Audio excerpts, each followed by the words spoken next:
The 16th President of the United States, Abraham Lincoln, is known for his many speeches and great demonstration of leadership. He was born on February 12, 1809, and grew up in Kentucky. Although many believe that Lincoln grew up in a log cabin, he was never abjectly poor and never lived in such a house. He received about 1 year of education, an estimated amount of time. Self-teaching and regular practice led to his ability to read, to write, and to speak effectively.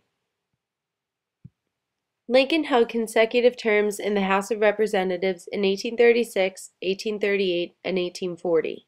He married Mary Todd, who provided most of their money coming from a wealthy family. Together, they had 4 children.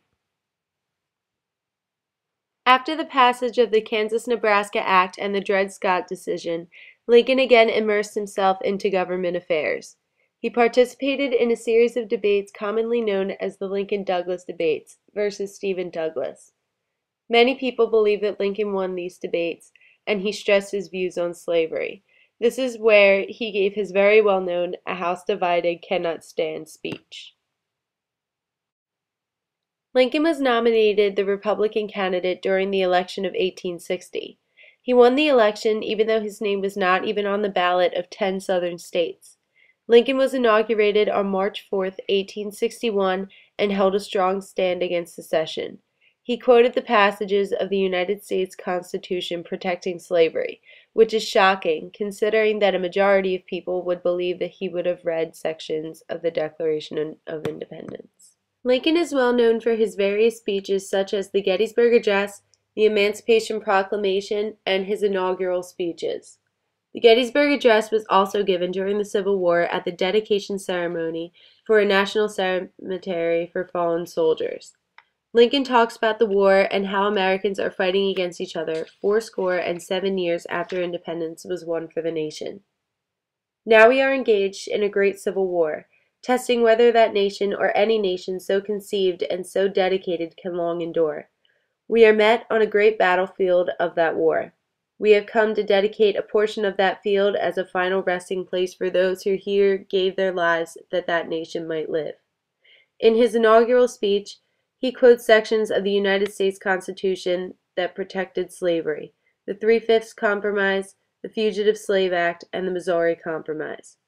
I have no purpose, directly or indirectly, to interfere with the institution of slavery in the states where it exists. I believe I have no lawful right to do so, and I have no inclination to do so. Finally, the Emancipation Proclamation discusses the liberation of slaves in states in combat against the Union. And by virtue of the power, and for the purpose aforesaid, I do order and declare that all persons held as slaves within said designated states and parts of states are and henceforward shall be free, and that the executive government of the United States, including the military and the naval authorities, therefore, will recognize and maintain the freedom of these said persons. Abraham Lincoln believed that slavery was morally wrong and was against the spread of slavery into the territories of the states. His only goal throughout the American Civil War was to preserve the Union. Lincoln was not the so-called great emancipator that everyone thought he was, and his death is what preserved his spot in history.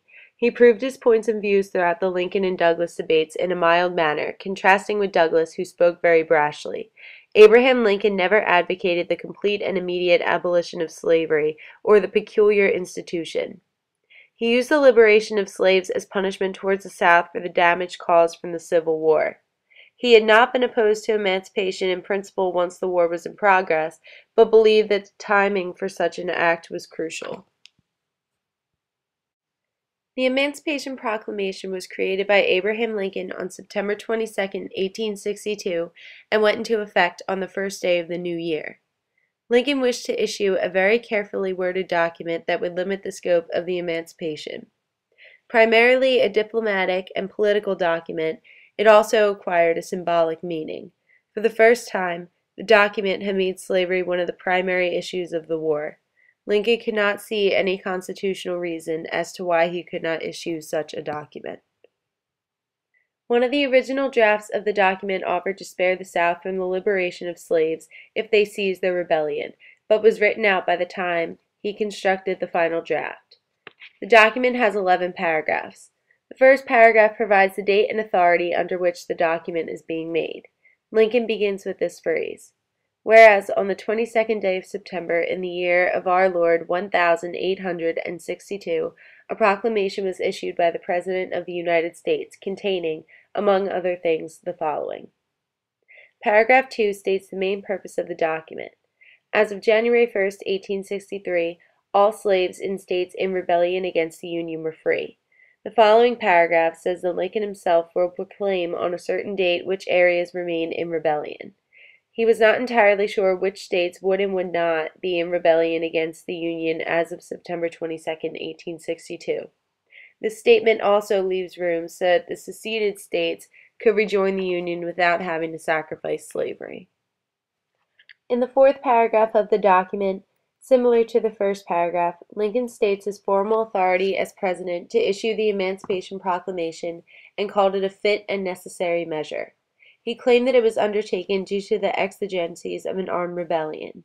The fifth paragraph lists the states in rebellion and the specific sections of those states, called accepted parts, where the document did not go into effect because the area was under Union control. The sixth paragraph reiterates in legal language that the slaves in the states, except for those in specific sections under Union control as listed in the previous section, were then liberated for the purpose aforesaid. As a war measure, their freedom was to be recognized by the military and navy. The seventh paragraph of the Emancipation Proclamation addresses former slaves, telling them not to engage in violence unless it was for self-defense purposes and to work faithfully for reasonable wages. The next paragraph addresses the point that former slaves could become part of the war effort. As long as the capacity of garrisons, forts, and ships could support them, they could enlist in the army as combatants. The 10th paragraph basically repeats that the Emancipation Proclamation was a military necessity. Lincoln ends the document by saying that he is the seal of the United States affixed to the document, and by repeating the date and that it represents the 87th year of the country's independence. The Emancipation Proclamation freed only the slaves in states rebellious against the Union, which would be the Confederacy. The Confederate States of America were under the control of their own government, so the document actually did not free anyone. Lincoln believed that he did not have the constitutional power to abolish slavery.